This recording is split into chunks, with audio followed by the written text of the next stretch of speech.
మత్తయి సువార్త 24వ అధ్యాయము 1వ వచనం నుంచి 12 వచనాల వరకు చదువుతున్నాను. దయచేసి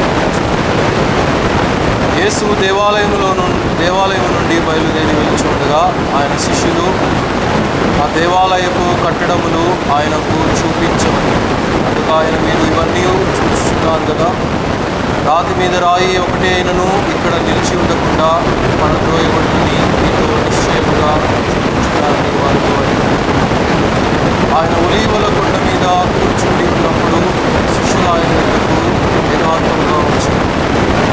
నువ్వు ఎప్పుడు జరుగును, నీ రాకడమును, యుగ సమాప్తికి సూచనలు ఏవి మాతో చెప్పగా యేసు వారితో ఇట్లనను, ఎవడును మిమ్మును మోసపరచకుండా చూచుకోండి. అనేకులు నా పేరిట వచ్చి నేనే క్రీస్తునని చెప్పి పలువురిని మోసపరచరు.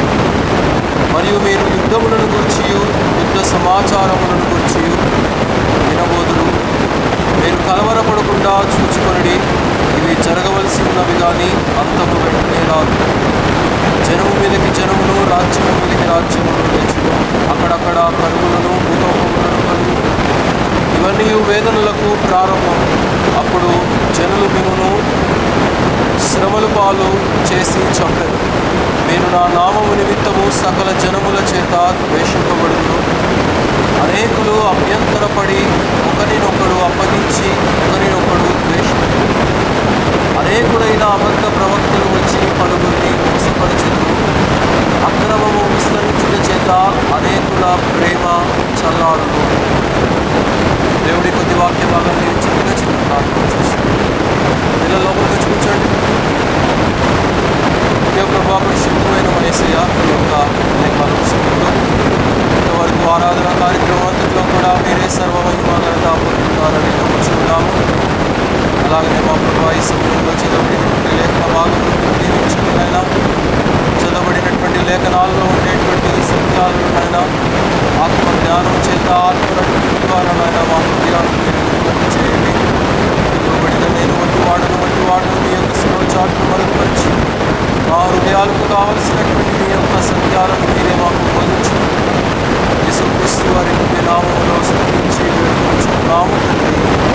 ఆమేన్. ప్రియులారా, చదువుతున్నటువంటి వచన భాగాలలో యుగ సమాప్తిని గురించినటువంటి సూచనలు ఏంటి అని చెప్పేసి యేసుక్రీస్తు వారిని తన శిష్యులు వచ్చి ఇక్కడ అడుగుతున్నట్లుగా మనం చూడగలుగుతూ ఉంటాం. అనేకమైనటువంటి సమయాలలో అనేకమైనటువంటి సూచనలు దైవ లేఖనాల ద్వారా గ్రహించవచ్చు.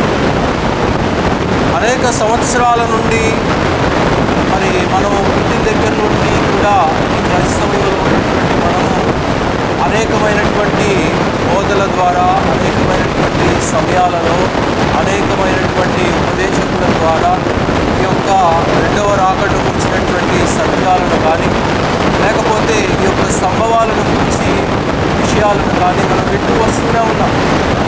ఇవేమి మన కొత్త కాదు. కానీ ఇప్పుడు మనం గ్రహించగలిగినటువంటిది ఏంటంటే, నేడు మనము నివసిస్తున్నటువంటి కాలములో అవి మరి అక్షరార్థముగా కాదు కానీ అవి నెరవేర్పులోనికి వచ్చేటువంటి కార్యక్రమాలుగా మనం చూడగలుగుతూ ఉంటున్నాం. మన కళ్ళ ఎదుట మనం వాటిని గ్రహించగలుగుతూ ఉంటున్నాం. నేడు ప్రపంచవ్యాప్తంగా కూడా జరుగుతున్నటువంటి సంభవాలు దైవ లేఖనాలలో పొందుపరచబడినటువంటి, దాచి ఉంచబడినటువంటి, లేకపోతే మరి తెలియపరచబడినటువంటి విషయాలన్నీ కూడా నేడు మన కళ్ళకు కట్టినటువంటి సత్యాలుగా రుజువుపరచబడుతూ ఉన్నాయి అనే విషయాన్ని ఇక్కడ మనం గుర్తించవచ్చు. అలాగైతే ఇక్కడ కూడా మనం చూస్తూ ఉంటున్నాము, యేసుక్రీస్తు వారి యొక్క రాకడ అనగా యుగ సమాప్తికి సూచనలేంటి? ఆయన మధ్యాకాశములోనికి ఆరోహణమై రాకమునుకు ఆయన మరి తన యొక్క దేవదూతల యొక్క సమూహముతో, పరిశుద్ధుల యొక్క సమూహముతో ఆయన రాకమునుకు జరగబోయేటువంటి సంభవాలు ఏంటని చెప్పేసి ఇక్కడ 3వ వచనంలో చూడండి. ఆయన ఒలీవల కొండ మీద కూర్చొని ఉన్నప్పుడు శిష్యులు ఆయన యొద్దకు ఏకాంతముగా వచ్చి, ఇవి ఎప్పుడు జరుగును, నీ రాకడకును యుగ సమాప్తికి సూచనలు ఏంటి అని మాతో చెప్పమని చెప్తున్నట్టుగా మనం చూస్తాము. అంత్యకాలంలో జరగబోయేటువంటి సంభవాలు దేవుడు అనేక సమయాల్లో తెలియచేశాడు. అయితే దేవుడు ఇక్కడ ఒక మాటను కూడా అంటా ఉంటున్నాడు, ఎవరు కూడా మిమ్మల్ని మోసపరచకుండా, అంటే దేవుని యొక్క సత్యాన్ని కానీ దేవుని యొక్క విషయాలను కానీ దేవుని యొక్క దైవ లేఖనాల్లో పొందుపరచబడినటువంటి అంశాలు ఏవైతే ఉన్నాయో అవి ఆత్మ మనకు తేటగా మనకు కనువిప్పు కలుగు చేస్తున్నటువంటి సమయంలో వాటి నుండి డైల్యూట్ చేసి వాటి నుండి రీరౌట్ చేసి మరి యొక్క విధానంగా నడిపించబడేటువంటి విధానాలను మీరు నమ్మవద్దు, వాటి వైపు మీరు తిరగవద్దు అని చెప్పేసి యేసుక్రీస్తు వారు తెలియజేస్తాము. ఎందుకంటే ఆయన యొక్క గోల్ ఒక్కటే, ఆయన యొక్క సత్యాన్ని వెంబడించాలని, ఆయన సత్య మార్గము ప్రకారంగా జీవించాలని, ఎట్టకేలకు కూడా ప్రతి ఒక్కరూ కూడా ఆయన రక్షణ మార్గములోనికి చేర్చబడి పరలోక రాజ్యములోనికి చేర్చబడి ఆయన నిరీక్షణలో పాలు భాగస్థులవ్వాలనేటువంటి ఉద్దేశాన్ని యేసుక్రీస్తు వారు మానవుల పట్ల కలిగి ఉన్నట్టుగా మనం గుర్తించగలుగుతాం. అయితే యుగ సమాప్తికి సూచనలేంటి? What are the signs for the end of an era? ఒక యుగానికి అంతము కావటానికి సర్వసాధారణంగా ఎన్నో యుగాలు అని చెప్పి మానవులు చెప్తూ ఉంటారు. కానీ మరి ఎన్ని యుగాలు ఉన్నాయో మనకైతే మరి పూర్తిగా తెలియదు. కానీ మరి ఇప్పుడైతే మనము కృపాకాలంలో మనం ఉంటాము. ఈ కృపాకాలము ఎక్కువ సమయము నిలవబోదు, ఎక్కువ సమయము అది మానవుడికి అందించబడదు అనే విషయాన్ని మనం దైవ లేఖనాల ద్వారా గుర్తించవచ్చు. ఎందుకంటే సిలువ వేయబడినటువంటి ఆ యొక్క పరిణామము, ఆ యొక్క కాలం ఏదైతే ఉన్నదో అది కృపాకాలముగా దేవుడి 2000 సంవత్సరాల కాలాన్ని ప్రపంచానికి దేవుడిచ్చాడు. దేవుని యొక్క కాలమానములో లేనటువంటి టైంని కృప ద్వారా ఆయన ఇంక్లూడ్ చేసి క్రీస్తు యేసు అను ఆయన మన రక్షకుని ద్వారా అది మనకు అనుగ్రహించబడినట్టుగా మనం చూస్తాము.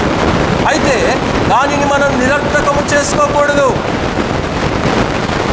విశ్వాసిగా సంఘములో చేర్చబడినటువంటి మనము దానికి తగినటువంటి రుజువులతో, దానికి తగినటువంటి ఆత్మీయతతో, దానికి తగినటువంటి విధానంగా మన జీవితాలను మనము క్రమపరుచుకోవలసినటువంటి బాధ్యత మన మీద ఉంది. అయితే నేడు ప్రపంచంలో జరుగుతున్నటువంటి సంభవాలు కావచ్చు, రాజ్యాలలో జరుగుతున్నటువంటి సంభవాలు కావచ్చు, గవర్నమెంట్ పరంగా జరుగుతున్నటువంటి సంభవాలు కావచ్చు, లేక సంఘాలలో జరుగుతున్నటువంటి సంభవాలు కావచ్చు, ప్రతిదీ కూడా లేఖనాల్లో చెప్పబడి ఉన్నటువంటి విషయాలు. ఒక మాట మనం త్రిప్పి చదివినట్లయితే తిమోతికి రాసిన 2వ పత్రిక త్రిప్పండి. అక్కడ కొన్ని విషయాలను మనం కేంద్రీకరించుకొని ఈ ఉదయకాలపు సమయంలో మనం ధ్యానం చేస్తున్నాం. తిమోతికి రాసిన 2వ పత్రిక 3వ అధ్యాయం 1వ వచనం చదవండి.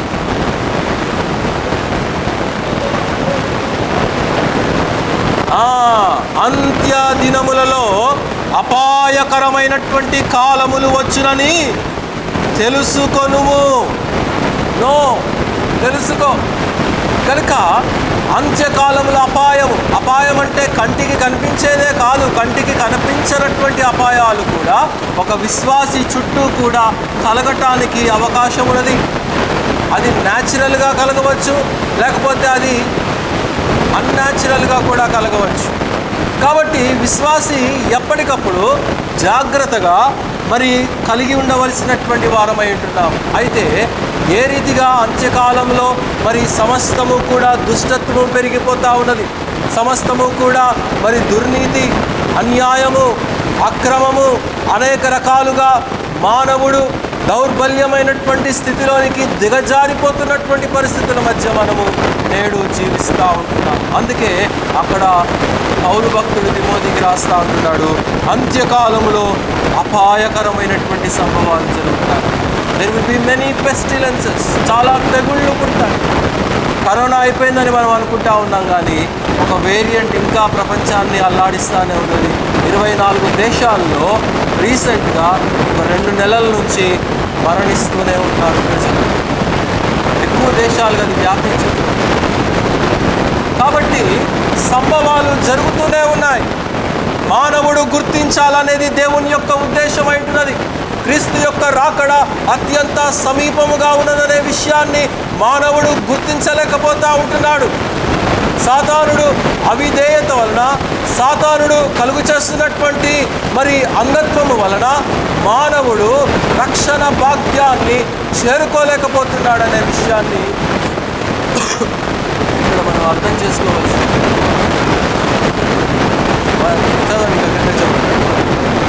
ఏలైనగా చూడండి ఏమంటున్నాడో, మనుషులు ఏ రీతిగా మారిపోతారో చివరి కాలంలో, అంత్యకాలంలో ఏ రీతిగా మారిపోతారో ఇక్కడ మనకు తెలియచేస్తూ ఉంటున్నాడు. మనుషులు స్వార్థ ప్రియులు అని ఇక్కడ తెలియచేస్తూ ఉంటున్నాడు. ఓన్ సెల్ఫ్స్, స్వార్థ ప్రియులు, స్వార్థం ఎక్కువైపోతా ఉన్నది. నేను, నా కుటుంబము, ప్రక్కనోడు ఎట్లనో అని ప్రార్థన చేసినప్పుడు ఏ రీతిగా మనం చేస్తూ ఉంటున్నాం? ప్రభువా నన్ను దీవించు, నా పిల్లలు దీవించు, నా పిల్లల్ని, నా జనాంగాలన్నింటినీ దీవించని ప్రార్థన చేస్తున్నామా? లేకపోతే మన చుట్టూ ఉండేటువంటి వారి కొరకు కూడా ప్రార్థన చేయాలి. కేవలము మన దీవెనల కొరకే మనం ఫోకస్ చేస్తున్నామా? లేకపోతే మనం పక్కన ఉన్నటువంటి వారి యొక్క దీవెనల కొరకు కూడా మన ప్రార్థనలో ఒక ఫోకస్ను మనం దేవుని పట్ల మనం చూపించగలుగుతున్నాం. ఎంతసేపు మన దీవెనైనా, ఎంతసేపు మన గురించి మనం ప్రార్థనైనా, అవతల వారి యొక్క పరిస్థితి ఏంటి, అవతల వారికి ఏమి లోపము ఉన్నది, ఎవరెవరికి ఏ దీవెన అవసరమైనది, ఒకవేళ ఎవరికైనా జ్ఞానం కొదువుగా ఉన్నదా, ఒకవేళ ఎవరికైనా ఉద్యోగ అవసరం ఉన్నదా, ప్రతి విషయమందు కూడా ప్రార్థన చేయవలనని చెప్పి యేసుక్రీస్తు వారు మనకు తెలియజేస్తూనే ఉన్నారు. కానీ నేడు ప్రపంచవ్యాప్తంగా జరుగుతున్నది ఏంటంటే మనుషులు స్వార్థ ప్రియులు, స్వార్థం ఎక్కువైపోయింది నేడు ప్రపంచవ్యాప్తంగా కూడా అనే విషయాన్ని మనం ఇక్కడ అర్థం చేసుకోవచ్చు. రెండో మాట అక్కడ ఏమంటుంది? ధనాపేక్షము కలిగినటువంటి వారు. ధనాపేక్ష సమస్త విధములైనటువంటి కీడులకు మూలము. It is the root of all evilness. ధనాపేక్ష, వరల్డ్లీ ప్లెజర్స్ ఎంతున్నా కానీ సరిపోదు. ఇంకా కావాలి, ఇంకా కావాలి, ఇంకా కావాలి, ఇంకా కావాలి. Men are becoming covetous. ధనాపేక్షులైనటువంటి ప్రజల మధ్య నేడు మనము జీవిస్తూ ఉంటాము. నేడు సంఘాలు కూడా అదే రీతిగా ధనాపేక్షలోనికి, అంటే అందరూ కాదు, నామకార్థ క్రైస్తవ జీవిత విధానం కలిగినటువంటి వారు, వరల్డ్లీ ప్లెజర్స్ మీద ఆశలు కలిగినటువంటి వారు. ఇస్కరియోతు యూదా దేనిని ఆశించి యేసుక్రీస్తు వారిని నమ్మాడండి? చెప్పండి. దేనిని ఆశించి? 30 వెండి నాణ్యాలను ఆశించి. ఎవరు నమ్మాడు? యేసయ్యనే అమ్మేశాడు. ధనానికి సృష్టికర్త అయినటువంటి వాడిని అమ్మేశాడు. యేసుక్రీస్తు వారిని, అయ్యా నాకు ఇంత కావాలని చెప్పి ఇవ్వకపోయిన యేసుక్రీస్తు వారు అంతకంటే మించినటువంటి దీవెన ఇచ్చేవాడు. నమ్మకంగా మిగిలినటువంటి 11 మంది శిష్యులు ఎంత నమ్మకంగా ఉన్నారో వీడు కూడా అంతే నమ్మకంగా ఉంటుంటే వాడికి కూడా అంతకంటే మించినటువంటి దీవెన ఇచ్చేటువంటి వాడు యేసుక్రీస్తు వారు. కానీ ఇస్కరియోతు యూదా దానిని పోగొట్టుకున్నాడు, అపనమ్మకస్తుడుగా అయిపోయాడు. దేవుడిచ్చినటువంటి స్థానాన్ని, ప్రేమను వెన్నుపోటు పొడిచినటువంటి వాడిగా మనం చూడగలుగుతాం. గెహాజీ ఏం చేశాడు? నమ్మకంగా ఎలీషా దగ్గర శిష్యుడుగానే ఉన్నాడు. జీవితకాలం అంతా కూడా ఆయన కళ్ళు మూసుకోమంటే ఈయన కళ్ళు మూసుకున్నాడు, ఆయన దండం పెట్టమంటే ఈయన దండం పెట్టాడు, ఆయన అక్కడికి వెళ్ళమంటే ఈయన అక్కడికి వెళ్ళాడు. ఏం చేయమంటే అది చేశాడు. కానీ ఒక సమయానికి వచ్చేసాడు. దేని వెనకాల పరిగెత్తాడు? ధనము కలిగినటువంటి రథాల వైపు పరిగెత్తాడు. పోనీ వెళ్ళినోడేమన్నా నిజం చెప్పాడా అంటే అది ధనాపేక్ష అబద్ధాన్ని పుట్టించింది. ఎక్కడికి వెళ్ళావు నువ్వు అంటే ఏం చెప్పాడు? ఎక్కడికి వెళ్ళలేదు, ఇక్కడే ఉన్నాను నేను, ఇక్కడే ఉన్నాను నేను. కానీ గెహాజీ ధనము, ఇహమును ప్రేమించి, పలోకమును ప్రేమించి కృష్ణును సంపాదించుకున్నాడు. సౌలు ఏం చేశాడు? అమాలేకుల యొక్క వృషభములను ప్రేమించాడు సౌలు. దేవుడు దేన్నైతే వద్దన్నాడో దేవుడు దేన్నైతే నీవు తీసుకుని రావద్దన్నాడో, దేవుడు దేన్నైతే నీవు సమస్తాన్ని కూడా బలిగా అర్పించవేయమని చెప్పాడో, దానిని కొట్టివేయకుండా, నరికివేయకుండా దాని ద్వారా దేవునికి ఇంకేదో చేయాలని చెప్పేసి మాట వినలేదు. అందుకే సౌలు అంటాడు కదా, యెహోవా యందు బలులు అర్పించుట కంటే మాట వింటా మాట వినటం అనేది శ్రేష్టం. Obedience is the key point for a faithful life. ఒక విశ్వాసి యొక్క జీవితానికి ముందడుగు ఏంటి అంటే ఒబీడియన్స్, విధేయత. సౌలు కూడా కొట్టివేయబడినటువంటి వాడిగా మనం చూస్తాం. అందుకే ఇహలోక ధనాన్ని ప్రేమించే వారంగా మనం ఉండకూడదు. అంటే దేవుని నమ్ముకున్నటువంటి వారముగా మనకు మంచి జీవిత విధానం వద్దా అంటే కావాలి. అబ్రహాముకి ఇచ్చాడు దేవుడు, ఇస్సాకుకి ఇచ్చాడు దేవుడు, యాకోబుకి ఇచ్చాడు దేవుడు. వారందరూ కూడా వారి యొక్క విశ్వాస జీవితంలో నమ్మకమైనటువంటి వారుగా ఉన్నారు, యథార్థవంతులుగా వారు ఉన్నారు, దేవునికి విధేయులుగా వారు ఉన్నారు కనుక దేవుని ద్వారా ఆశీర్వదించబడ్డారు. కనుక ఏ దీవెన శాశ్వత కాలం ఉంటుందండి? దేవుని ద్వారా దీవించబడితే అది శాశ్వత కాలంగా ఉంటుందా? మనకు మనం దోచుకొని మనకు మనం మోసాలు చేసుకుంటా సంపాదించుకునేది ఎక్కువ కాలం ఉంటుందా? ఏది ఎక్కువ కాలం ఉంటుంది? మానవుని ద్వారా వచ్చిందా, దేవుని ద్వారా వచ్చిందా? చెప్పండి. దేవుని ద్వారా వచ్చింది శాశ్వత కాలం. అబ్రహాము అలాంటి దీవెనకు వారసుడుగా ఉంటుందా? ప్రభు అయినటువంటి యేసుక్రీస్తు వారి యొక్క కృప ద్వారా మనలను కూడా ఆ అబ్రహాము యొక్క దీవెనకు పాత్రులుగా చేసి ఉన్నాడు దేవుడు. మనల్ని అన్య జనాంగాలముగా ఉన్నటువంటి మనల్ని ఆ కృపకు, ఆ నిరీక్షణకు, ఆ రాజ్యానికి, ఆ పరలోక సింహాసనానికి మనల్ని కూడా పాత్రులుగా చేసి మనల్ని కూడా ఎంచి ఉంటున్నాడు. అయితే దేవుడు ఏం కోరుకుంటున్నాడంటే విధేయతను కోరుకుంటున్నట్టుగా మనం చూడగలుగుతూ ఉంటాం. పత్రిక రాసినటువంటి 2వ పత్రిక 4వ పత్రిక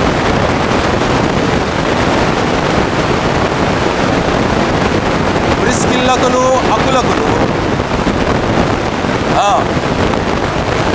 నా వందనములు. అకుల, ప్రిస్కిల్ల ఇరువురు కూడా భార్యాభర్తలు. అకుల అంటే భర్త పేరు, ప్రిస్కిల్ల అంటే భార్య. వీరిరువురు కూడా గుడారాలు కుట్టుకునేటువంటి వారు, దేవర్ టెంట్ మేకర్స్. వారిరువురు కూడా పౌలు యొక్క పరిచర్యలో సహచరులుగా వారు ఉన్నారు. పౌలు ఎక్కడికి వెళ్తే అక్కడికి వెళ్ళి పౌలుకు సహాయకరులుగా వారు ఉంటూ, పౌలుకు పరిచర్య చేస్తూ, పౌలు యొక్క దేవుని యొక్క పనిలో కూడా వారు పాలిభాగస్తులుగా వారు ఉన్నట్లుగా మనం చూడగలుగుతా ఉంటాం. కాబట్టి పౌలు కేంక్రియా వెళ్తే కేంక్రియాకి వెళ్ళారు, పౌలు ఎఫెసస్కి వెళ్తే ఎఫెసస్కి వెళ్ళారు, పౌలు కొరింథీకి వెళ్తే కొరింథీకి వెళ్ళారు. ఎక్కడికి వెళ్ళినా కానీ వారు పౌలును వెంబడించినటువంటి వారుగా ఉన్నారు, దేవుని ఎడల ప్రార్థించినటువంటి వారుగా వారు ఉన్నారు. దేవుని విషయంలో విశ్వాస జీవిత విధానాన్ని ఆ ఇరువురు కూడా కనుపరిచినటువంటి వారుగా మనం ఇక్కడ గ్రహించగలుగుతా ఉంటాం. పౌలుతోటి వెళ్తే ఏదో గొప్ప లాభము దొరుకుతుందని వారు వెంబడించినటువంటి వారు కారు. పౌలుతోటి వెళ్తే కష్టాలు వస్తాయని వారు ఇరువురికి తెలుసు. ఇహలోకాన్ని ప్రేమించినటువంటి వారు కారు అకుల, ప్రిస్కిల్ల. దేవునిని ప్రేమించినటువంటి వారు, దేవుని రాజ్య వ్యాప్తి కొరకు పాటుపడినటువంటి వారుగా మనం చూడగలుగుతూ ఉంటున్నాం. ఈ లోకంలో ఉండేటువంటి పోస్టుల కొరకు, సంఘాలలో ఉండేటువంటి యొక్క ప్రమాణాల కొరకు వారు పాటుపడినటువంటి వారు కాదు. వారు దేవుని కొరకు పాటుపడినటువంటి వారిగా మనం చూడగలుగుతూ ఉంటున్నాం. పిల్లారా, ఎంత గొప్ప విషయం దీని ద్వారా నేర్చుకోవచ్చు. ఒక మనస్సు కలిగినటువంటి వారు, పౌలు యొక్క మనస్సు, అకుల, ప్రిస్కిల్ల యొక్క మనస్సు దేవుని మీద కేంద్రీకరించబడింది. They were one minded. అందుకనే వారు ప్రార్థన ఏకీభవించి చేశారు, పరిచర్య ఏకీభవించి చేశారు. వారి యొక్క విజన్ అంతా కూడా దేవుని పరిచర్య మీద ఉంటున్నట్లుగా మనం నేర్చుకోగలుగుతాం. కాబట్టి మనము ఇహలోక ధనమును ప్రేమించే వారంగా మనం ఉండకూడదు. ఆ ధనాన్ని కలుగు చేసినటువంటి యేసును మనం ప్రేమించవలసినటువంటి వారమైంటున్నాం. 3వ మాట చదవండి. తిమోతికి రాసిన 2వ పత్రిక 3:2.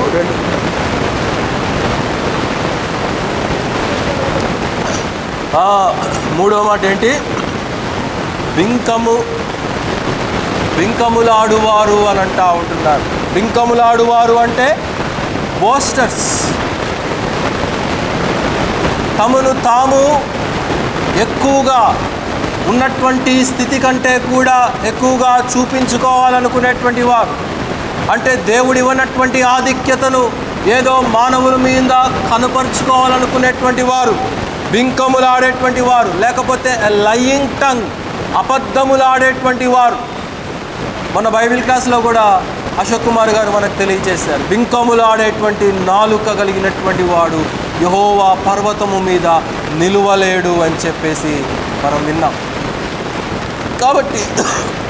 కాబట్టి ఆ బింకములాడేటువంటి తత్వం 5 days నుంచి అసలు గొంతు బాగా స్ట్రెయిన్ అయింది. ఆ బింకములాడేటువంటి తత్వము ఏ రీతిగా మానవుణ్ణి క్షీణింపచేస్తుందో, దేవుని విషయాల పట్ల ఎదగనీయకుండా చేస్తుందో, అంటే సత్యము పలకలేడు. యేసుక్రీస్తు వారు ఏమంటారు? నేనే మార్గమును, నేనే సత్యాన్ని, నేనే జీవాన్ని. అంటే ఆయనలోనికి చేర్చబడినటువంటి మనం ఏం పలకాలి? సత్యాన్ని పలకవలసినటువంటి వారమై ఉంటున్నాం. Whatever might be the situation, ఎలాంటి సమయమైనా సరే, ఒకవేళ కష్టం వచ్చినా సరే, ఒకవేళ ఉపద్రవమైనా సరే. ఆదిమ సంఘములో ఉన్నటువంటి విశ్వాసులు రోమా సైనికులు కొడుతున్నారని తెలుసు, చెరలోనికి పడద్రోస్తారని తెలుసు, ఒకవేళ ప్రాణం కూడా తీస్తారని తెలుసు. కానీ ఆదిమ సంఘములో ఉన్నటువంటి విశ్వాసులు మాత్రము తమ విశ్వాసాన్ని కాపాడుకున్నటువంటి వారుగా మనం చూస్తూ ఉంటాం. ప్రభువుని విడిచిపెట్టినటువంటి వారు కారు వారు. ఎంత ఉపద్రవములు వచ్చినా కానీ, మణిపూర్లో జరిగినటువంటి సంఘటనల మధ్య కూకి అనబడినటువంటి ఆ యొక్క తెగకు సంబంధించినటువంటి ఆ ట్రైబల్ పీపుల్ వారి యొక్క విశ్వాసం, ఎన్ని ఉపద్రవములు వచ్చినా కానీ వారు బింకములాడలేదు. వారు క్రైస్తవులుగానే వారు ఉన్నారు, వారు దేవునికి సాక్షులుగానే వారు ఉన్నారు. దేవుని రాజ్యము కొరకు వారు శ్రమపడినటువంటి వారుగా, కొట్టబడినటువంటి వారుగా, హతమార్చబడినటువంటి వారుగా మనం చూస్తూ ఉంటున్నాం. మరలా అల్లర్లు స్టార్ట్ అయినాయి ఒక 2 వారాల నుంచి మణిపూర్లో. కాబట్టి ఎలాంటి పరిస్థితులు, నిజము పలకలేనటువంటి విశ్వాసి అసలు విశ్వాసేనా? ప్రకటన గ్రంథంలో మనం చూస్తాం కదా, నరకంలో ఏ కేటగిరీలకు చెందినటువంటి వారు నరకంలోనికి వెళ్తారంటే అందులో అబద్ధికులు ఖచ్చితంగా వెళ్తారు. అంటే నిజము పలకటం వీళ్ళకి చేత కాదు.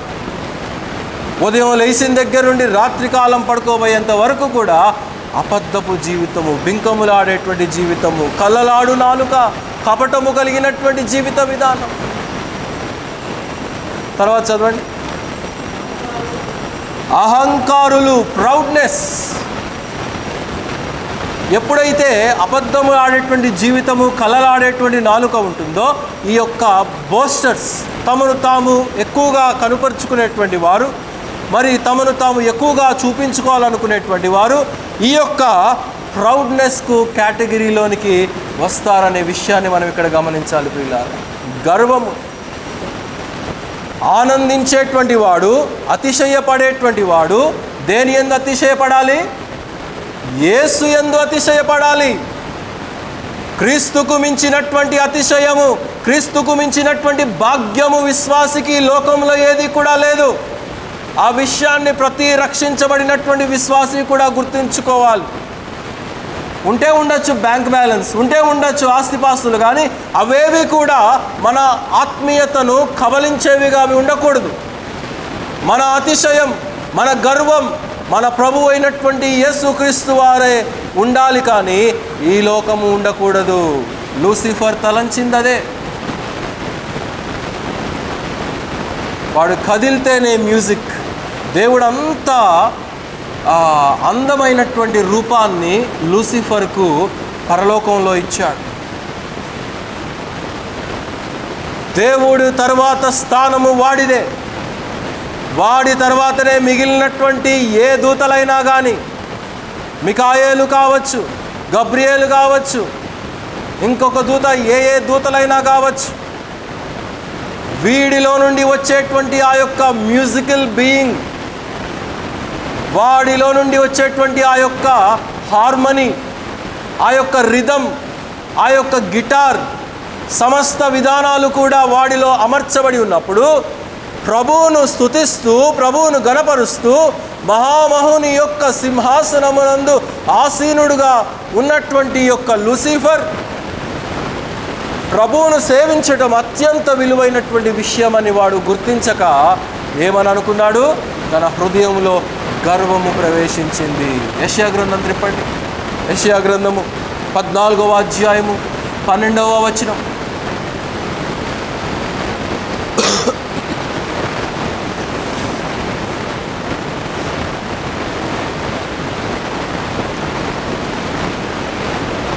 యెషయా గ్రంథం 14:12. తేజో నక్షత్రమా, వేకువ చుక్క, నీవు ఎట్లు ఆకాశము నుండి పడితివో. ఒకసారి జ్ఞాపకం చేసుకో. తేజో నక్షత్రమా, వేకువ చుక్క, బ్రైట్ మార్నింగ్ స్టార్, లూసిఫర్కు ఇవ్వబడినటువంటి ఖ్యాతి, ఘనత. కానీ వాడేం చేసుకున్నాడు? వాడికి ఉన్నటువంటి అతిశయం, వాడికి ఉన్నటువంటి గర్వం, దేవుడిచ్చినటువంటి స్థానాన్ని కాపాడుకోలేక, దేవుడిచ్చినటువంటి అనుభవాన్ని నిలుపుకోలేక, స్వయంగా వాడి చేతులారా వాడి యొక్క జీవిత విధానాన్ని నాశనం చేసుకున్నాడు. దేవుడిచ్చినటువంటి స్థానం నుండి పడిపోయాడు. చదవండి క్రిందకి. అక్కడ ఎట్లా పడిపోయాడో కూడా చెప్తున్నాడు. అక్కడ జనములను పడగొట్టిన ఎట్లు నరకబడితివి, ఎక్కిపోవుదును, దేవుని నక్షత్రములకు పైగా హెచ్చింతును, కూర్చుందును. చూడండి, సాతానుడు తన హృదయంలో ఏ రీతిగా ఆలోచన చేసుకున్నాడు. స్థానం ఇచ్చినటువంటి వాడి స్థానాన్నే కబలించడానికి ప్రయత్నించాడు. చివరికి ఏమైంది? దేవుని స్థానాన్ని ఎవరైనా కబలించగలరా అంటే, ఇక నేను లేకపోతే ఇక మ్యూజిక్ లేదు, నేను లేకపోతే ఇక ప్రధాన దూతలు ఎవరు ఏం చెయ్యలేరు, ఈ ప్రభువును ఆరాధించలేరు, నేనే, నాలో నుండే వచ్చేటువంటి ఆ యొక్క సుగుణాలు ఏవైతే ఉన్నాయో నా ద్వారానే లూసిఫర్ అనుకున్నాడు. సభా పర్వతము మీదకి ఎక్కిపోవుదును, దేవుని కుమారుల యొక్క నక్షత్రములకు పైగా, అంటే సమస్త దూతల కంటే కూడా మించి నేనే ఉంటానని చెప్పి అనుకున్నాడు.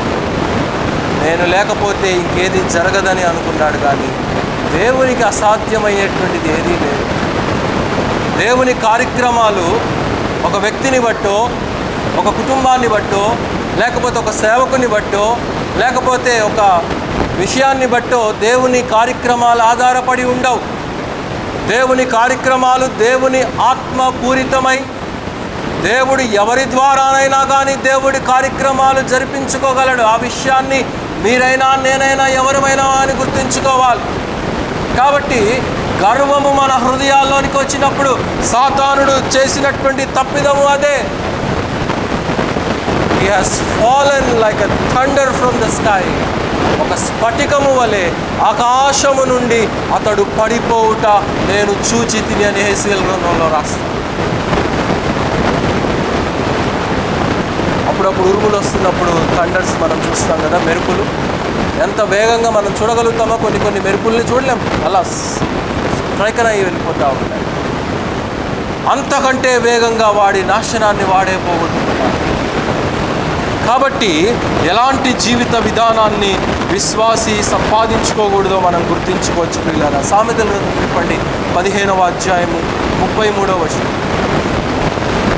సామెతల గ్రంథము 15:33.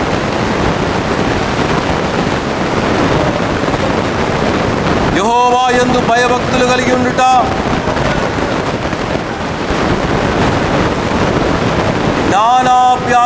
15:33 సామెత గ్రంథం 15:33 చదవండి. భయభక్తులు కలిగి ఉండుట,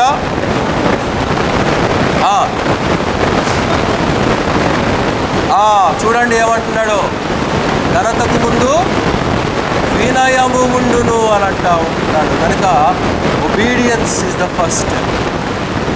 ఘనపరచబడాలి అని అంటే ముందు మనలో విధేయత ఉండాలి. దేవుడు మనల్ని హెచ్చించాలి అని అంటే దేవుని ముందు మనము తగ్గించుకోవలసినటువంటి వారమై ఉంటున్నాం. సాతానుడు అది చేయలేదు. అక్కడ సాతానుడు తనను తాను హెచ్చించుకోవటం వలన వాడి యొక్క స్థానం పడిపోయింది, వాడి యొక్క గౌరవం పోయింది, వాడికి ఉన్నటువంటి పరిణామాలన్నీ కూడా పోయినాయి.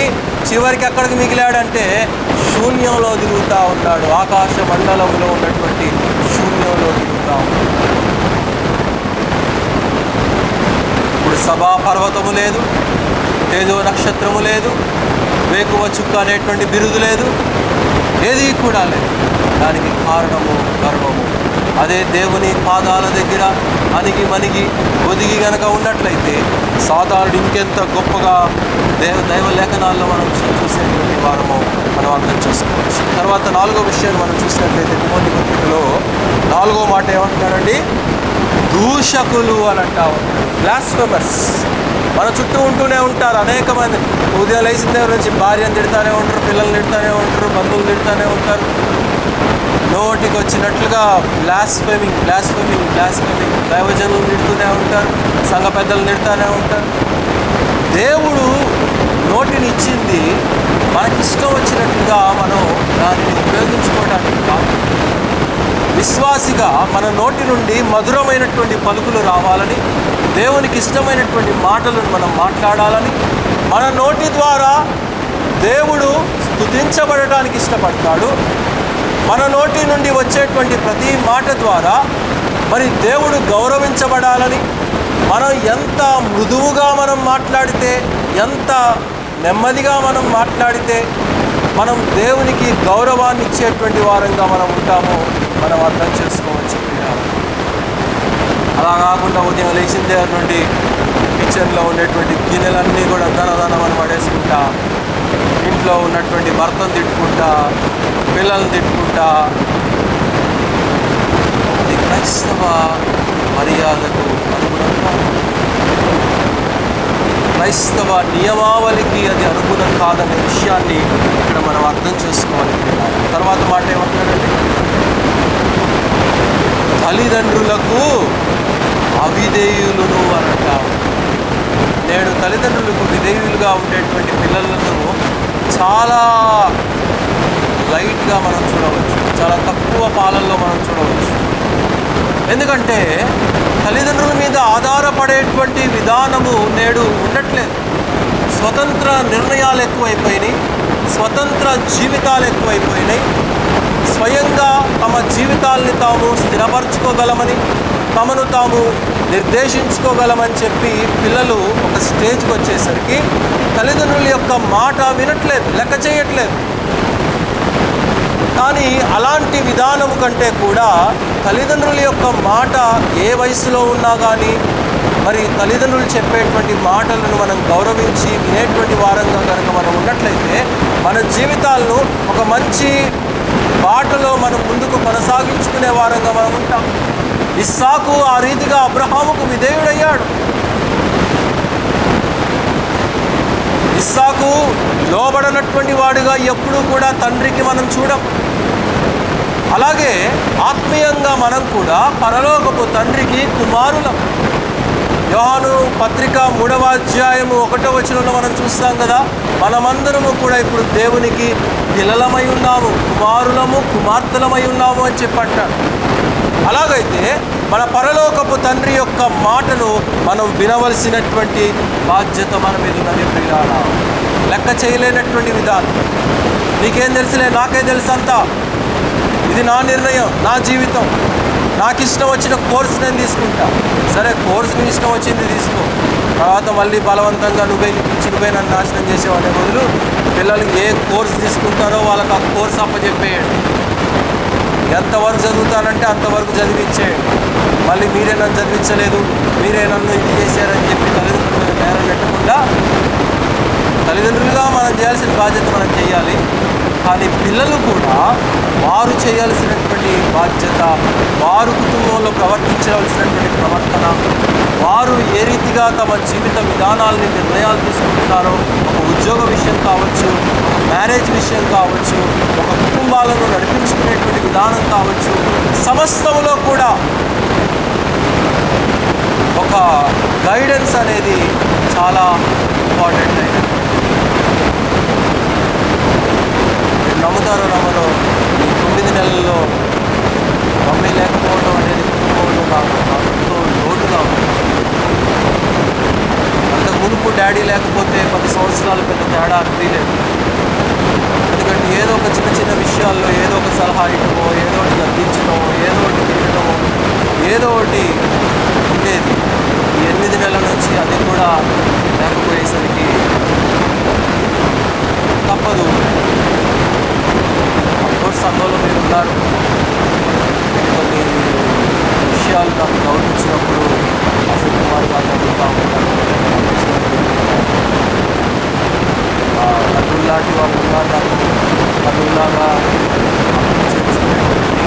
సోల్డీలు ఉన్నారు, రోజమ్మాటి, శాంతి, అలాగే సహోదరులందరూ. కాబట్టి the void which the parents has left will never be fulfilled by any means. కాబట్టి ఎక్కువ మాట్లాడితే ఇక్కడ టాపిక్ చేంజ్ చేసేస్తాం. నెక్స్ట్ ఏమంటున్నాడంటే, నెక్స్ట్ మాట చూడండి. కృతజ్ఞత లేనటువంటి వారు, కృతజ్ఞత సమస్త విధానాల్లో కూడా కృతజ్ఞత. విశ్వాసిగా రక్షించబడినటువంటి మనము క్రీస్తు ఎడల కృతజ్ఞత కలిగి ఉండాలి. కలిగినటువంటి రక్షణను బట్టి, కలిగినటువంటి జీవిత విధానాన్ని బట్టి, కలిగినటువంటి సమస్త ఉపకారములను బట్టి కృతజ్ఞత కలిగి ఉండాలి. అట్ ద సేమ్ టైం మానవుల పట్ల కూడా కృతజ్ఞత కలిగి ఉండాలి. ఒక ఉపద్రవంలో, ఒక కష్టంలో ఒక వ్యక్తి సహాయం చేశాడు. ఆ వ్యక్తిని తూలనాడి, ఇచ్చావులే, చేసావులే అని చెప్పేసి, లేదా పొరపాటున ఎవరికైనా కానీ డబ్బులు సహాయం చేసామనుకోండి, నేడు ఆ డబ్బులు తిరిగి వస్తున్నాయా? డబ్బులు ఇవ్వట్లేదు. అన్యాయము, అక్రమం, కృతజ్ఞత లేనటువంటి జీవిత విధానం. నీకు సహాయంగా అవసరమైనప్పుడు, నీకు ఫీజులు కావలసినప్పుడు, లేకపోతే నీకు ఏదైనా రోగం వచ్చి హాస్పిటల్ పాలైనప్పుడు, లేకపోతే నీకేదైనా కుటుంబం మీదకి సమస్య వచ్చినప్పుడు, నీకు నీ అన్నదమ్ములో, అక్కచెల్లెల్లో, స్నేహితులో, లేకపోతే ఎవడో ఆఫీస్లో ఉండేటువంటి వాడో ఎవడో నీకు సహాయం చేస్తే మరలా నువ్వు వాడికి తిరిగి కృతజ్ఞత చూపించి థ్యాంక్స్ అని చెప్పవలసినటువంటి నీవు థ్యాంక్స్ చెప్తున్నారు. ఇప్పుడు తిరగబడి కొట్లాడేటువంటి తత్వంలోనికి దిగిపడిపోయాడు. సహాయం చేసినటువంటి వాడిని తిరిగి ఎండ్రా బాబు అన్నందుకు శాపనార్థాలు పెట్టి, బూతులు మాట్లాడి, తూలనాడి, కృతజ్ఞత లేనటువంటి జీవిత విధానము. దావీదు కృతజ్ఞత కలిగినటువంటి వాడు. After David was established, he went into the temple of God and he gave his offerings unto God.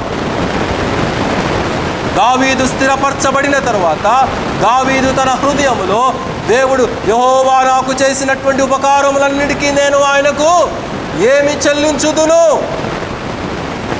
ఏమి చెల్లించగలనయ్యా నేనని చెప్పేసి, బంగారం ఉంది, వెండి ఉంది, ధనం ఉంది, సమస్తం ఉన్నది, కానీ ఆయన సన్నిధికి వెళ్ళి తన మొక్కుబడులను చెల్లించినటువంటి వాడు దావీదు. దావీదెన్నడూ కూడా తన గతాన్ని మర్చినటువంటి వాడు కాడు, తన పూర్వపు స్థితిని మర్చినటువంటి వాడు కాడు.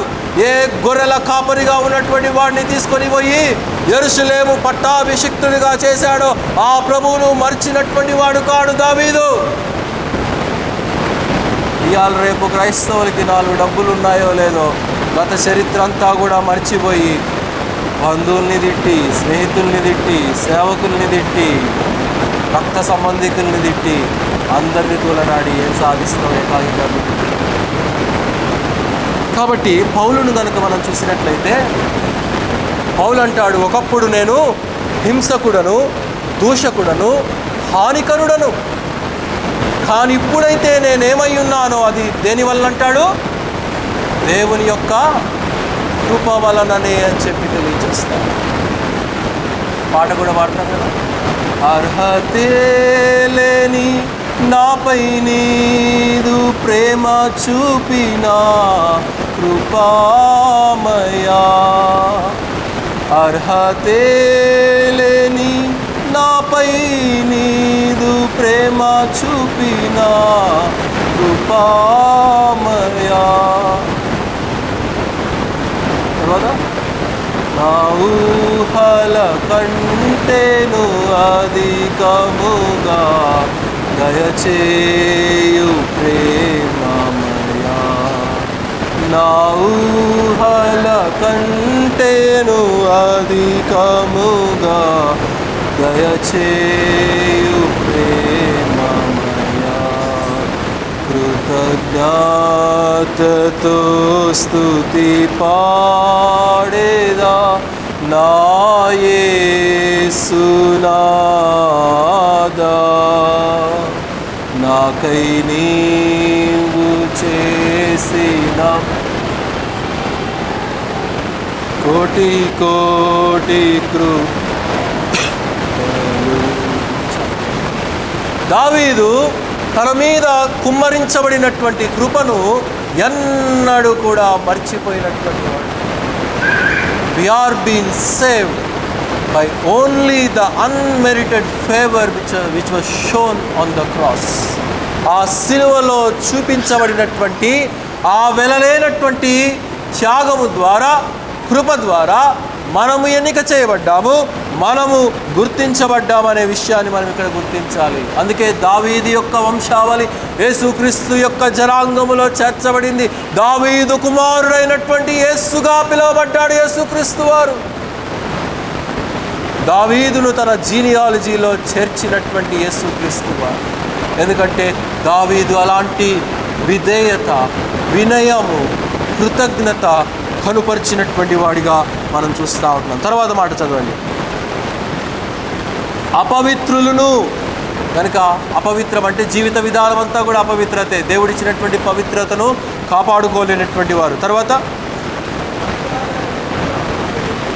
అనురాగరహితులు, no natural affection and truce breakers. అనురాగరహితులు, కుటుంబం అంటే ప్రేమ ఉండదు, భార్య అంటే ప్రేమ ఉండదు, పిల్లలంటే ప్రేమ ఉండదు, రక్త సంబంధికులంటే ప్రేమ ఉండదు, అనురాగమే అసలు లేనటువంటి విధానము. తర్వాత అపవాదులను, ఫాల్స్ అక్యూజర్స్, లేనిది ఉన్నట్టుగా పుకార్లు పుట్టించి ఒక వ్యక్తి యొక్క ఇమేజ్ను డ్యామేజ్ చేసి, ఒక వ్యక్తి యొక్క ప్రగతిని పాడు చేసి, ఒక వ్యక్తి యొక్క స్థానాన్ని త్రోసివేయాలని ప్రయత్నించేటువంటి వారు ఈ యొక్క ఫాల్స్ అక్యూజర్స్. తర్వాత అజితేంద్రియులు. వీడికి అజితేంద్రియం అంటే ఏమంటారు? అజితేంద్రియం అంటే కడుపులో ఏది ఉన్నా అరగదు అంటారు చూడండి, అజితేంద్రియం చేసిందంటారు చూడండి. అంటే ఏది కూడా మింగలేడు, కక్కలేడు అనేటువంటి విధానం. అంటే అవతలోడు బాగుపడితే తట్టుకోలేడు, అలాంటి జీవిత విధానం కలిగినటువంటి వారు. తర్వాత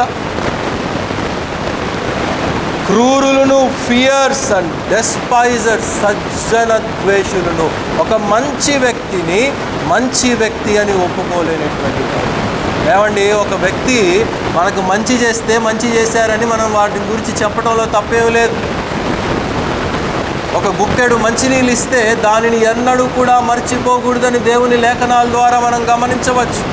వారు చూపించినటువంటి ప్రేమను, వారు చూపించినటువంటి ఆప్యాయతను, వారు మనకిచ్చినటువంటి గౌరవాన్ని, వారు మనకిచ్చినటువంటి స్థానాన్ని ఎన్నడూ కూడా మన చేతులారా మనం తూలనాడకూడదు, త్రోసివేయకూడదు.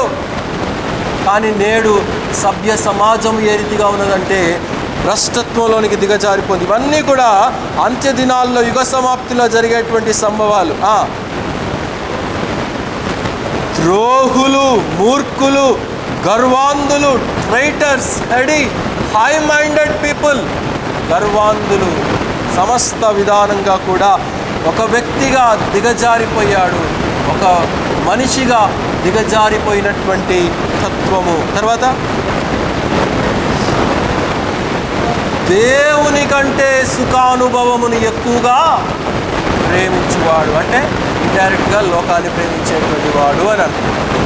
దేవుడంటే ప్రేమ లేదు, ఆత్మీయత అంటే ప్రేమ లేదు, ఆత్మీయమైనటువంటి కార్యాలంటే ప్రేమ లేదు, దేవుని సహవాసానికి వెళ్ళాలనేటువంటి అపేక్ష, దేవుని కూటానికి పరిగెత్తాలనేటువంటి అపేక్ష. అమ్మో కూటానికి టైం అయిపోతుంది, త్వరగా నా పనులన్నీ నేను చక్క చేసుకోవాలి, ఇప్పుడు దేవునికి సమయం ఇది, ఈ గంట సమయము సంఘముతో కలిసి ఆరాధించేటువంటి సమయం, సంఘ సహవాసములో పాలు పొందవలసినటువంటి సమయం. నేను ఊరకగా కూర్చుంటే ఎందుకు? లోకానికి మనం తావివ్వకూడదు, దేవునికి తావివ్వాలి. కాబట్టి ఇవన్నీ కూడా అంత్యకాలములో సంఘాలలో ప్రపంచవ్యాప్తంగా కూడా నామకార్థ క్రైస్తవులు అనబడినటువంటి వారు రక్షించబడి దేవుని విశ్వాసులను గురించి నేను ఇక్కడ చెప్పట్లేదు, కానీ నామకార్థ క్రైస్తవ్యంలో ఉంటూ దేవునిని ఎరిగి ఎరగక ఉన్నామని జీవించేటువంటి వారు ఉన్నారు చూడండి. అలాంటి వారిని గురించి పరిశుద్ధాత్ముడు ఇక్కడ రాయిస్తున్నట్లుగా మనం చూడగలుగుతాం. కాబట్టి యుగ సమాప్తికి సూచన. ప్రపంచాన్ని కూడా మనం తీసుకుంటే యుద్ధాలు భయంకరంగా జరుగుతూ ఉన్నాయి. మొన్నటి వరకు ట్రంప్కు భయపడి ఇరాన్ ఒక అడుగు వెనక్కి వేసింది, కానీ నిన్నటి రాత్రి మరలా ఏమైనా స్టేట్మెంట్ ఇచ్చిందంటే మీరేం చేసినా సరే మేము వెనక్కి తగ్గేదే లేదు, ఆ హార్మోజ్ స్ట్రైట్ ఏదైతే ఉందో దాని దగ్గర మేము ఏర్పాటు చేసినటువంటి నాకాబందీ టోల్ ప్లాజాని మేము తీసివేయం, షిప్స్ని మేము అనుమతించము, మీరు ఏమన్నా చేసుకోండి అని చెప్పారు.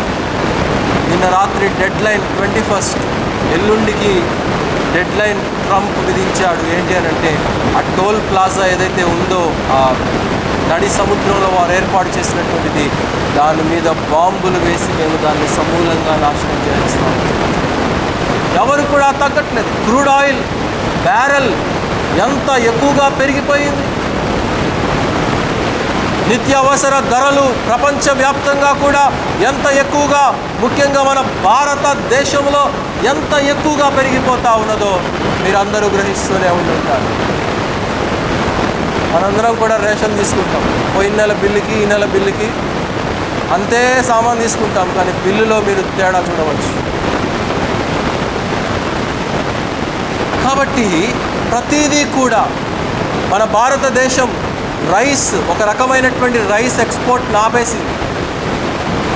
అమెరికాలో నేడు ఇండియన్స్ చాలామంది భారతీయులు, సుమారుగా ఒక 50 లక్షల మంది భారతీయులు అమెరికాలో జీవిస్తూ ఉంటున్నారు.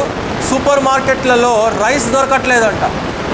అందరూ కూడా ఈ ఆట చపాతీ పిండిలు వాళ్ళు అవి కొనుక్కుంటా, లేకపోతే మిగిలిన సరుకులు ఏవో కొనుక్కుంటా తమ విధానాన్ని కొనసాగిస్తూ ఉంటున్నారు. రైస్ బ్యాగులు వచ్చినట్టుగా అవి సేల్ అయిపోతున్నాయి.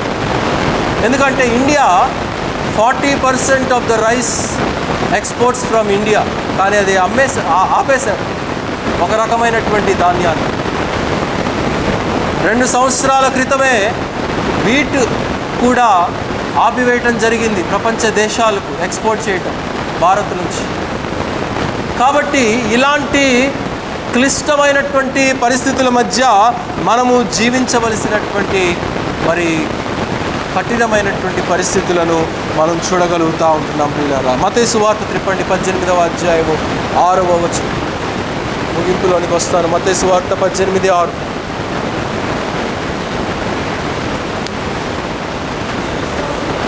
నా యందు విశ్వాసముంచు, ఈ చిన్నవానిలో ఒకడిని అభ్యంతరపరచువాడు ఎవడో మెడకు పెద్ద తిరుగటి రాయి కట్టబడినటువంటి వాడై లోతైన సముద్రములో గనక దేవుని కార్యక్రమాలకు, దేవుని సంఘానికి అభ్యంతరకరముగా, దేవుని రాజ్య సువార్తకు, దేవుని పరమ రాజ్య వ్యాప్తికి అడ్డుగా ఉండేటువంటి వారిని గురించి యేసుక్రీస్తు వారు అక్కడ తెలియజేస్తూ ఉంటున్నాడు. మెడకు తిరుగటి రాయి గట్టి ఎక్కడ పడవేయబడతాడంట? నడి సముద్రము, లోతైనటువంటి నడి సముద్రం. మరలా ఇక పైకి వచ్చేటువంటి అవకాశాలు లేవు. నేడు సంఘాలకు, విశ్వాసులకు కీడు చేయాలని ఎన్నో అపవాద శక్తులు ప్రయత్నిస్తూ ఉంటున్నాయి. ప్రభుత్వాలు ప్రయత్నిస్తూ ఉంటున్నాయి. ఆర్ఎస్ఎస్, బజరంగ్ దళ్, బీజేపీ ఇటువంటి వ్యతిరేక శక్తులన్నీ కూడా సంఘాన్ని కూల్చాలని, విశ్వాసుల్ని హతమార్చాలని ప్రయత్నాలు చేస్తూ ఉంటున్నారు.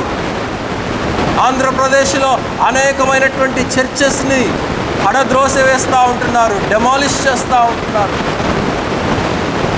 సంఘానికి కీడు చేయాలని ప్రయత్నించేటువంటి వ్యక్తి ఎవడైనా కానీ దేవుడు అక్కడ ఏమంటున్నాడంటే వాడి యొక్క దుర్గతి ఎలాగుంటుందంటే వాడు పెద్ద బండరాయి వాడి మెడకు కట్టి లోతైన సముద్రంలో పడద్రోయబడతాడు. తాత్కాలికంగా శత్రువు ఆనందించవచ్చేమో కానీ రేపటి రోజున యేసు యొక్క తీర్పు దినాన నిలవబడినప్పుడు బలా నమ్మకమైనటువంటి మంచి దాసుడా, మంచి దాసురాలా అని పిలిపించుకోవాలి. కానీ నేడు పాపము విర్రవీగిపోయినటువంటి స్థితిలో ఉన్నది. ఊహకు అందనటువంటి అలనాడు సొదొమ గుమరాల్లో జరిగినటువంటి పరిణామాలు నేడు ప్రపంచంలో కూడా జరుగుతూ ఉంటున్నాయి. LGBTQ అనబడినటువంటి ఒక సంస్థ లెస్బియన్, బైసెక్సువల్, గే అనేకమైనటువంటి పరిణామాలతో కూడినటువంటి వ్యామోహాలతో కూడినటువంటి హోమోసెక్షువల్ విధానాలు యవనస్తులు కలిగి ఉంటూ వారు ఏ రీతిగా చేస్తున్నారంటే వారు దేనిని చిహ్నంగా ఎంచుకున్నారంటే ఆదికాండంలో నోవహు జల ప్రళయం తర్వాత వారికి ఒక చిహ్నము ఇవ్వబడింది. ఏంటా చిహ్నము? జలప్రళయం అయిపోయిన తర్వాత దేవుడు భూమికి ఒక చిహ్నాన్ని ఇచ్చాడు. రెయిన్బోని వారి గుర్తుగా వారు ఏర్పాటు చేసుకున్నారు. అంటే ఈ శాపము మా మీదకి రాదు.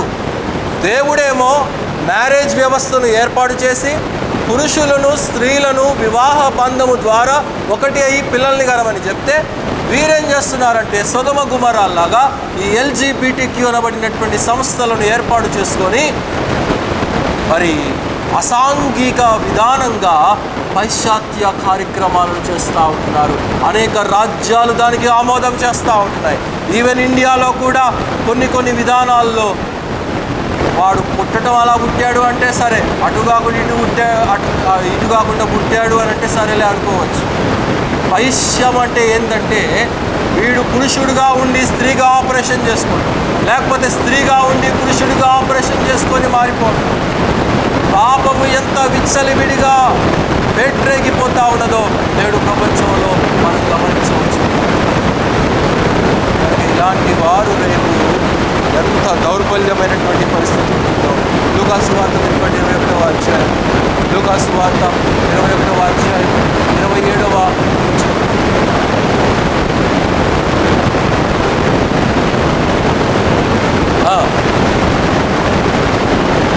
మనుష్య కుమారుడు ప్రభావముతోను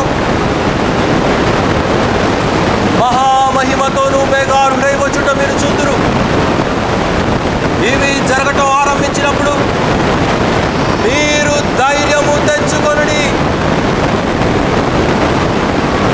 ప్రభు మీ యొక్క విడుదల సమీపించి ఉన్నదని మీరు తెలుసుకొనుడి.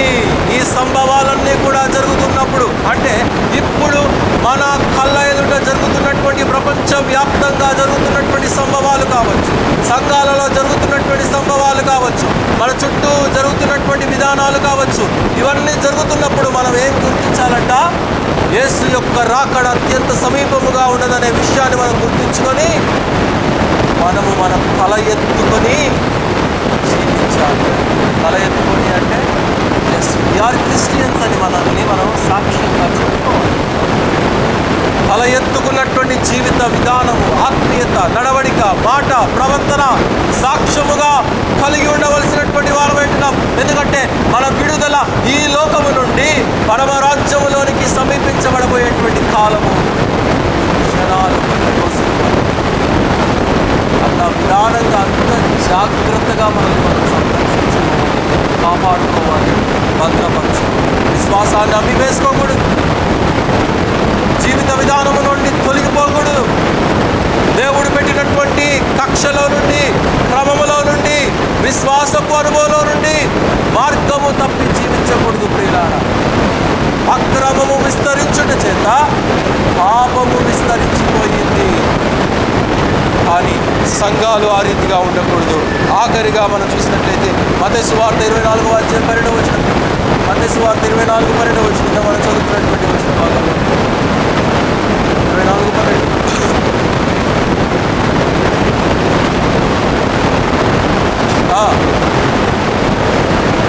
అనేకుల ప్రేమ కూలింగ్ ఆఫ్ ఇన్ స్పిరిట్, వెచ్చదనము లేదు. లవోదికేయ సంఘంతో దేవుడు ఏమంటాడు ప్రకటన గ్రంథంలో? లవోదికేయ సంఘమా, నీవు వెచ్చగానైనా లేవు, చల్లగానైనా లేవు, నీవు వెచ్చని స్థితిలో, అటు కాకుండా ఇటు కాకుండా. కాబట్టి నేను నీ ముఖము మీద అవసరం అంటే మన మంచి జీవిత విధానం కలిగి ఉంటే, మన మంచి ప్రవర్తన కలిగి ఉంటే, మనము మంచి నడవడిక, మంచి జీవిత విధానము, మన మాట, మన సాక్ష్యము, మనలో ఉండేటువంటి పరిశుద్ధాత్ముడు మన సుగుణాలను ఎదుట ఉన్నటువంటి వారికి కనుపరిచేలాగా ఆయన చేస్తాడు. ఇంతగా దేవుని దగ్గర నుండి ఓట్లు పొడిపించుకోవాల్సినటువంటి అవసరం మనకు.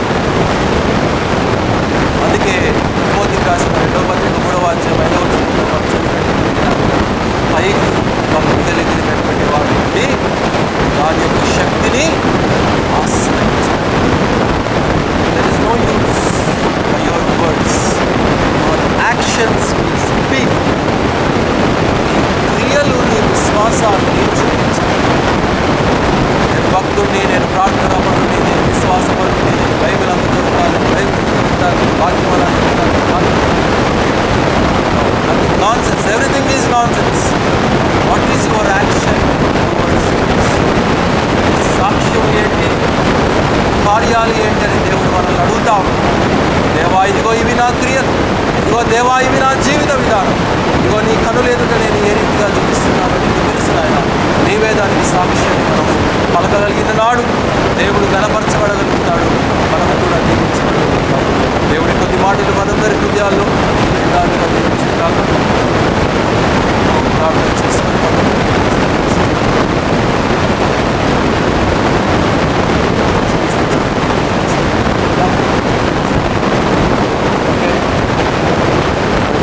చూసాము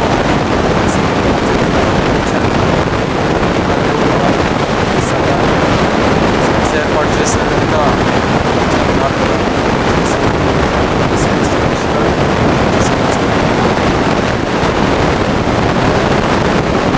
ఉపాసన చేసుకుంటుగా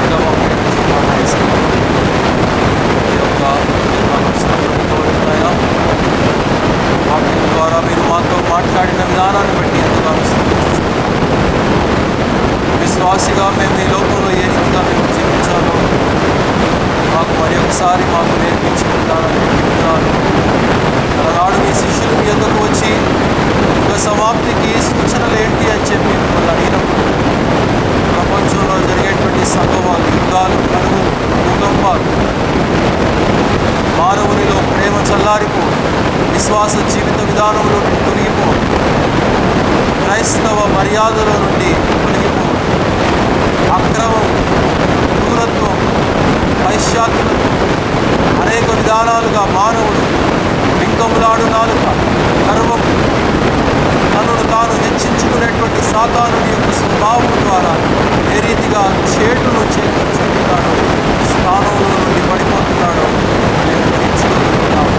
ఇవన్నీ కూడా యుగ సమాప్తికి సూచనలే అని చెప్పి ఈనాడో తెలియజేసి, అందుకే అబద్ధ బోధకులు ఎందునో అప్రమాణికమైనటువంటి జీవిత విధానాల్లో మీరు పాలి భాగస్థులుగా ఉండవద్దు, ఆయన సత్యమును ప్రేమించేవారుగా ఉండాలని మీరు తెలియజేస్తున్నారు. అందుని బట్టి ఎంతగానో స్తుతించు. జనకాలం స్తుతున్నారా, వాక్యం మాలో నిష్ప్రయోజనం కాకుండా దాని ప్రకారంగా మీరు జీవించండి. అలాగే ప్రత్యేకించిన వచ్చే అనుగ్రహించాలి. గడిచిన సంవత్సరం అంతా కూడా నేను తోడుగా ఉండి